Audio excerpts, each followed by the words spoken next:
font l'actu et ils sont sur un GFM. 7h45, l'invité du jour.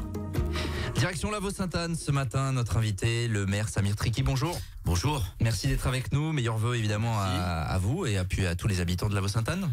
Oui, et puis les habitants de Lavaux-Sainte-Anne, les habitants de Montluçon Communauté, et puis en tant que président du PETR, à l'ensemble de la Comcom, de Troncé, Val-de-Cher, Uriel, Montmorency et Montluçon Communauté. Bien sûr. Alors, il y a beaucoup d'actualités. Vous avez présenté vos vœux à la population mardi. Vous avez présenté pas mal de projets qui ont été ou vont être réalisés. L'actu de ce début d'année, évidemment, c'est cette micro-crèche. Ça y est, vous avez les photos, notamment via notre site internet. Elle est ouverte donc dans le bâtiment B de l'espace La Charité. Ça y est, c'est parti. C'était un projet de longue date. Vous nous en avez souvent parlé. Bah, écoutez, c'est un projet de longue date parce que dès le départ, dès le moment où nous avons réhabilité le bâtiment B de La Charité, c'est bien de réhabiliter un bâtiment, mais c'est bien de lui donner une seconde vie. Et c'est ce que nous avions projeté de faire, c'est-à-dire un pôle enfant, est-ce que c'était une MAM, est-ce que c'était une micro-crèche, et un pôle santé, sur lequel nous reviendrons. Et le pôle, donc la micro-crèche, en fin de compte, nous avons opté pour la micro-crèche avec l'aide de la CAF, et nous avons eu les subventions nécessaires. Je remercie l'État, le conseil départemental, le conseil régional, la caisse d'allocation familiale qui nous a accompagnés dans le montage de ce projet qui est atypique dans la mesure où les horaires sont atypiques. On ouvre un peu plus tôt et on ferme un peu plus tard. Et c'est 12 berceaux, 12 berceaux, dont 2 pour des enfants qui sont handicapés. Le recrutement est fait, l'ouverture a eu lieu le 8 janvier. Je vous remercie d'avoir mis des photos sur Nous étions là dans les premières heures, effectivement. Et effectivement, cela donne un excellent résultat avec l'aide d'Anne Kergroen et de Christian Passarelli qui ont fait un travail remarquable et des entreprises toutes locales. S'il y a des parents qui sont intéressés, à l'avenir, il y a encore des places. Il faut se renseigner auprès du centre social rural. Tout à fait. Il y a encore des places. L'ouverture se fait de façon progressive, de façon à ce que les habitudes soient prises par les uns et les autres. Et les choses se passent de façon tout à fait satisfaisante. Alors, vous le disiez, ce bâtiment B de La Charité. €. Ouais, c'est les travaux. Bien sûr. Ce bâtiment B de La Charité, il a vocation à accueillir d'autres activités. Vous travaillez depuis quelques années sur ce fameux pôle de santé. Il faudra du temps. Oui, on pensait avoir sous la main le médecin idoine qui propulserait le projet de maison de la santé. Nous nous orientons vers une autre redéfinition et nous allons mettre en place dès fin 2024, mi-2024, une commission qui réunira des administrateurs du LEG et des élus de la commune pour essayer de voir quel est le contour le plus satisfaisant pour tenter de mettre en place une structure qui pourra ensuite faire amener beaucoup plus facilement les médecins. Alors cette année 2024 à Lavaux-Sainte-Anne, comme ailleurs évidemment, elle est aussi placée sous le signe de la volonté d'améliorer la performance énergétique des bâtiments. Il y a des grosses sommes qui sont engagées, notamment dans les travaux de la mairie qui avaient besoin d'un coup de frais. Alors les travaux ont déjà commencé pour la mairie puisque nous avons commencé par la toiture et la charpente et au passage nous renouvelons l'horloge qui ne marchait pas depuis un certain nombre d'années. Nous profitons de l'échafaudage. Les travaux sont faits par Bellosta qui est un excellent ouvrier comme il se définit, mais moi je le définis comme étant un excellent artiste. Et nous continuons avec la rénovation énergétique de la mairie.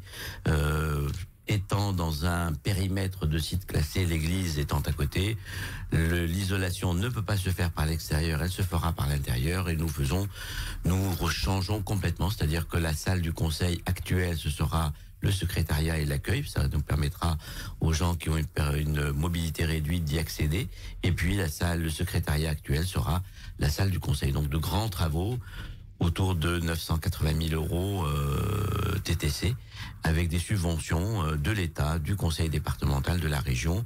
Les dossiers vont être déposés le plus tôt possible, donc avant le 15 février, quoi qu'il en soit, pour un démarrage des travaux, après que nous ayons défini l'architecte et les entreprises qui resteront toujours locales. Performance énergétique des bâtiments, évidemment, c'est très important dans le contexte que l'on connaît. C'est important. Nous avons mis des fiches actions. Nous avons diminué notre éclairage public de façon à gagner les 30% que nous avait demandé d'augmenter, puisque l'augmentation était là de 30%. Donc nous avons mis en place des mesures qui nous ont permis de contraindre la dépense énergétique cette année. Je rappelle aussi que nous allons travailler sur la rénovation énergétique des structures accueillant des enfants, à savoir l'école de la Vaux-Sainte-Anne, des Trois Champs, et puis bien sûr le centre social rural qui accueille l'accueil de loisirs sans hébergement, sont également des enfants, mais aussi des structures associatives. L'école, c'est important. Si j'ai bon souvenir, il me semble qu'en période de canicule, vous aviez dû fermer temporairement certaines salles de classe parce qu'il faisait trop chaud à l'intérieur de Il y avait une salle de classe qui était effectivement trop chaude. Nous l'avons délocalisée dans une salle qui était plutôt protégée. Ça nous évite de mettre un climatiseur qui est source, comme vous le savez, d'émissions de CO2. Bien sûr. 98 élèves, 5 classes, toujours à l'école en termes d'effectifs. Alors un petit peu moins de 98, donc nous sommes à 80, un peu moins de 85, je crois, on devait être à 85, 82. Donc nous espérons bien entendu recueillir des familles qui viennent avec des enfants, et toutes les fois que je célèbre un mariage, la condition essentielle est de faire des enfants. Bien sûr, c'est l'obligation, ils doivent signer. Ce qui nous fait la liaison avec les logements, évidemment. Tiens, vous avez évoqué lors de vos vœux ce lotissement intergénérationnel, vous étiez venu nous en parler aussi, qui est ouvert tout près du stade Saint-Jean, en fait, là, pour se situer.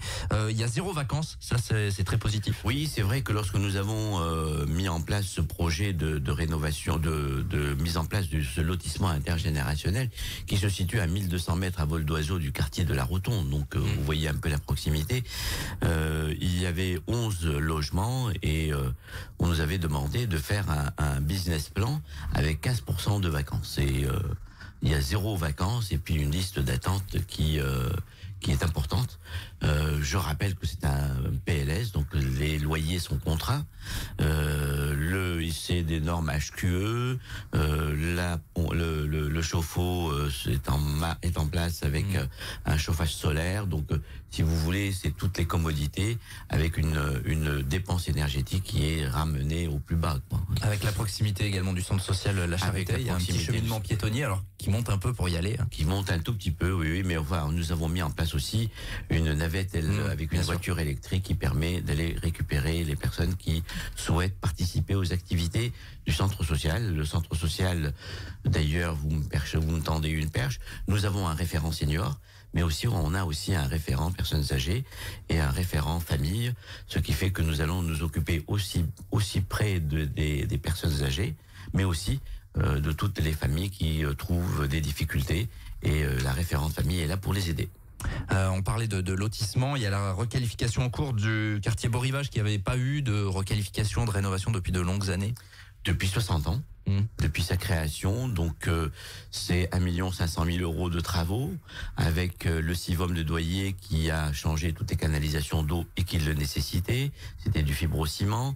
Nous avons fait l'ensevelissement des réseaux avec et le SDE, CGLEC comme entreprise, et nous avons fait tout l'assainissement avec l'aide de Montluçon Communauté, avec comme entreprise l'entreprise Alzin. Et actuellement, nous allons continuer avec le traitement des surfaces.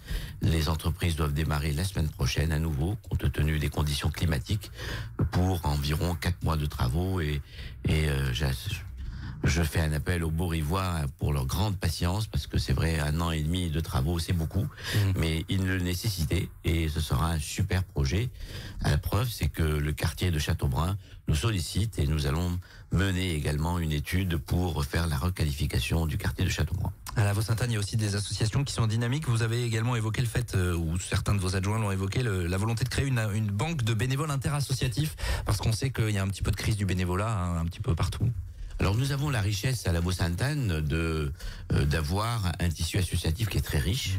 Le centre social constitue leur berceau, constitue leur zone où ils peuvent se réunir. C'est vraiment le tiers-lieu par définition, et l'idée c'était de réaliser une action interassociative, et cette action interassociative permettrait d'acquérir du matériel que nous mettrons à disposition de toutes les associations qui le souhaitent. pour nos manifestations, les différentes manifestations, le trail de la Vaux-Sainte-Anne et de Moncaut, puisque c'est comme ça qu'il va s'appeler ainsi, il devient communautaire. Pour le festival Jazz au fil du Cher qui prépare sa 20e édition de façon active, et bien entendu pour toutes les autres activités, le marché de Noël, la brocante. Donc ces associations travailleront ensemble pour différentes activités, récolter des fonds. Ces fonds seront mis à leur disposition pour acheter du matériel qui leur convient. Et puis il nous reste 1 minute pour évoquer ce programme d'une centaine d'arbres plantés sur votre commune. C'est dans l'air du temps. Oui, c'est dans l'air du temps. Je félicite le conseil départemental d'avoir préconisé ce type d'action. Les sites sont déjà identifiés. Il y a Beau-Rivage, il y a la Charité, il y a l'école aussi. Une centaine d'arbres vont être plantés. Nous inviterons RJFM bien entendu et les autres médias lors de la plantation. Les arbres parce qu'on va pas être bon. Mais vous êtes un grand sportif, monsieur Tardieu. Mais justement, c'est ça le problème. Vous êtes très... non, sur le plantage d'arbres, non. Sur le plantage d'arbres, la plantation d'arbres. Écoutez, vous viendrez prendre la photo de quelqu'un qui va planter un arbre, il y en aura plusieurs. Et je remercie le conseil départemental pour cette action. Voilà, il y a plein d'actions en 2024, on suivra bien évidemment tout cela.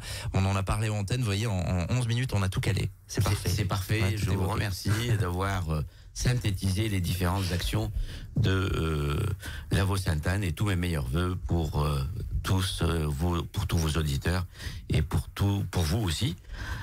Et pour RJFM, longue vie. Merci à vous, Samir Triki, maire de la Vaux-Sainte-Anne, d'avoir été avec nous quelques jours après la présentation de vos vœux. Donc on continuera la tournée des maires en début de semaine prochaine, notamment lundi, nous recevrons le maire de Néry-les-Bains à ce micro. Il est 7h56, on est en direct et on revient dans quelques minutes.